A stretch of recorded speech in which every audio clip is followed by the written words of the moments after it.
Alright, so here we are in episode 2 of A Year of Painting. And today, as you can see, I have painted what I believe is an old Shadow Warrior model, but I'm using him as a Corsair for my Anvilgard army. So yeah, let's just get right into it. So I started with Skeleton Horde contrast, and I did that over all the robes, the shirt, the pants, and actually carried it all the way down to the boots. Just going for a simple paint scheme on these guys, so I'm not super concerned. Then I moved on to the cape, and I did snakebite leather on the cape. I then highlighted the cape and the robes that were in Skeleton Horde with Rakarth flesh, just on the edges and in a couple of the billows and things like that.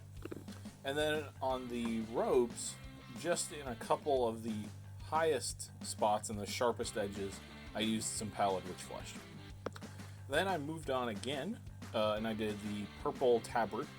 I did that in Shyish purple contrast paint, and then I highlighted it with Genestealer purple. Just sort of edge highlighted, sort of, but not being as crisp necessarily because it is cloth, not hard armor or anything like that.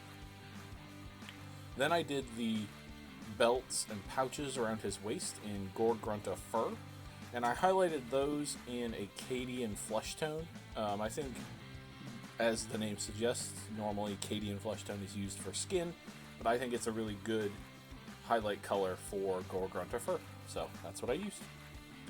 Then, moving on to the crossbow that's on his back, I just did that in Wildwood contrast paint. Then his hair, and I blacked out his eyes as well in Black Templar contrast paint. I did the little hair tie thing he has in Baharoth blue. It's originally an edge paint. I'm not sure if it sits in the edge paint line still. I actually don't even know what the status of the edge paint line is, but at one point it was that. It may be a layer paint now. Then I did all the silver, which is just his vambraces and his sword in Grey Knight steel. And then I did his skin in Guilliman flesh.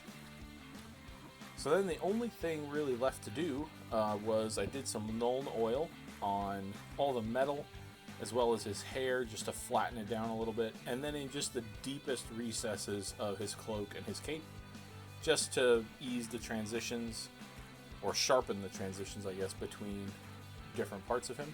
And then the very final thing was, as I mentioned previously, I had already blacked out the eyes with Black Templar.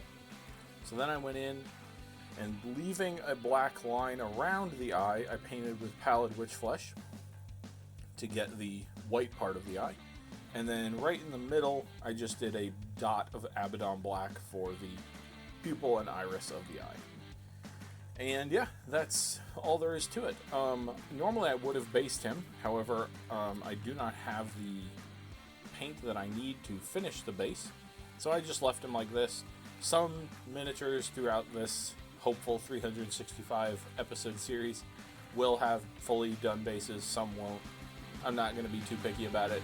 I'm just happy to have finished the miniature for day 2. So, thank you everybody for watching. Hope you enjoyed, and I will see you tomorrow for day 3.